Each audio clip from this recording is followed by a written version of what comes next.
پیارے دوستو، یہ کہانی ہے پاکستان کی شہزادی تھی۔ کہا جاتا ہے کہ کسی گاؤں میں ایک بوڑھی عورت رہا کرتی تھی۔ بوڑھی عورت بچوں کو کہانیاں سناتی اور بچے اس کی کہانی سن کے بے حد لطف اندوز ہوتے۔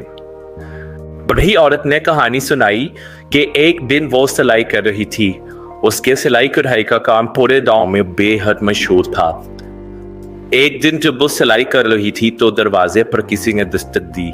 دروازہ کھولنے پر اس نے پایا کہ ایک جننما انسان دروازے پر کھڑا ہے اور اس سے کہہ رہا ہے کہ پاکستان کی شہزادی کی شادی ہے، تم میرے ساتھ چلو۔ بوڑھی اماں ساتھ چلنے کو تیار ہو گئی۔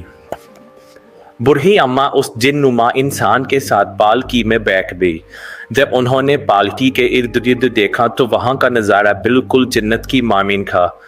درخت یوں معلوم ہوتے جیسے ہیرے کے بنے ہوئے ہوں اور آسمان کا رنگ بے حد خوبصورت اور حسین تھا۔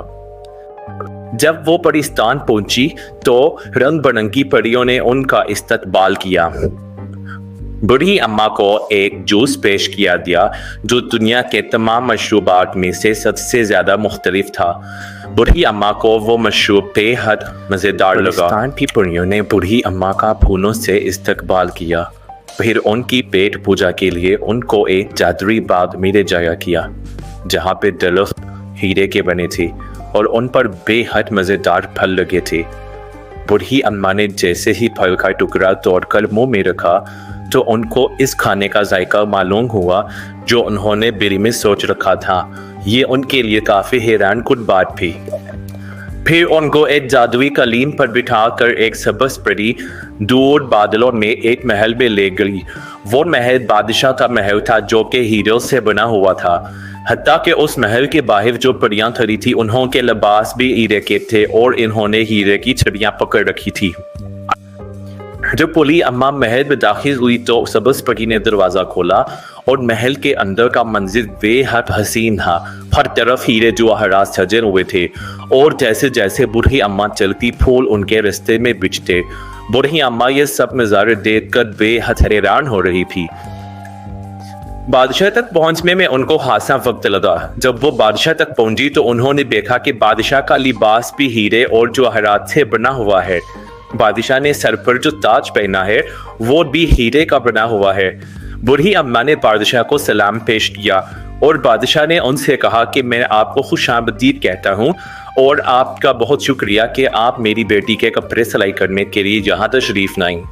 پھر بوڑھی اماں پاکستان کی شہزادی کے کمرے میں دری اور وہ کمرہ اتنا حسین تھا کہ بوڑھی اماں تو دیکھتی کی دیکھتی رہ گئی۔ پاکستان کی شہزادی کے کمرے میں ہر طرف ہیرے اور جواہرات لگے ہوئے تھے، حتیٰ کہ اس کا بستر بھی ہیروں سے سجایا گیا تھا۔ بوڑھی اماں نے اپنی زندگی میں کبھی ایسا کمرہ نہیں دیکھا تھا۔ پھر بوڑھی اماں نے پاکستان کی شہزادی کو دیکھا جس میں سفید رنگ کا لباس پہن رکھا تھا۔ اس کے بال بے حد حسین تھے اور وہ لباس پر بھی ہیرے جواہرات لگے تھے۔ بوڑھی اماں نے دیکھا کہ پاکستان کی شہزادی تمام پریوں میں سب سے زیادہ حسین تھی۔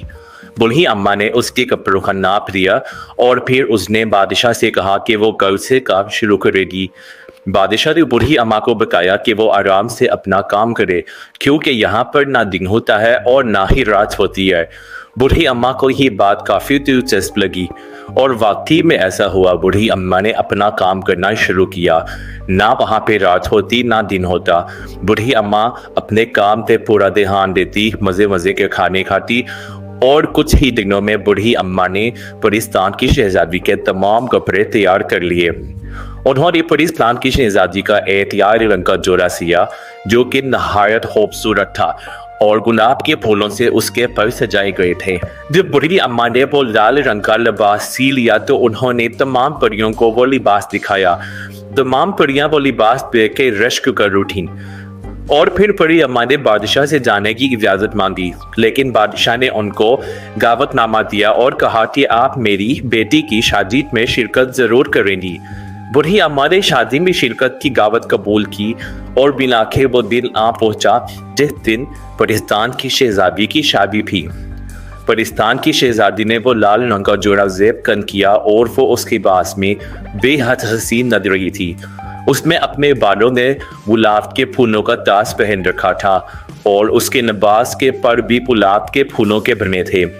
ہر کوئی پری کو دیکھتا اور بس دیکھتا ہی رہ جاتا۔ تمام پریاں پرستان کی شہزادی کو دیکھ کر رشک کر رہی تھیں اور اس کے لیے خاص رقص پیش کیا گیا۔ پھر شادی تمام ہوئی اور بوڑھی اماں نے بادشاہ سلامت سے واپس آنے کی اجازت مانگی۔ بادشاہ نے ان کو ایک پھولوں کی بنی ہوئی تھیلی پیش کی۔ بوڑھی اماں نے خوشی خوشی وہ تھیلی قبول کی اور پالکی پر بیٹھ کر واپس آئی۔ جب وہ پرستان سے نکلی تو باہر رات کا وقت تھا۔ انہوں نے تھیلی کو کھول کر دیکھا تو اس میں پتھر تھے۔ بوڑھی اماں مایوس ہوئی اور سوچا کہ میں نے اتنا دل لگا کے کام کیا اور بادشاہ نے مجھے پتھر پیش کیے۔ انہوں نے باری باری کر کے تمام پتھر پھینک دیے، صرف ایک پتھر یاد کے طور پر سنبھال کے رکھا۔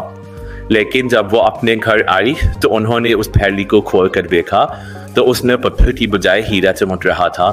بوڑھی اماں نہایت مایوس ہوئی کہ یہ میں نے کیا کیا، میں نے سارے ہیرے پتھر سمجھ کے پھینک دیے۔ لیکن ان کو اس بات کی خوشی تھی کہ انہوں نے دل لگا کے کام کیا اور بادشاہ کا دل جیتا اور وہاں پہ مزے مزے کے کھانے کھائے۔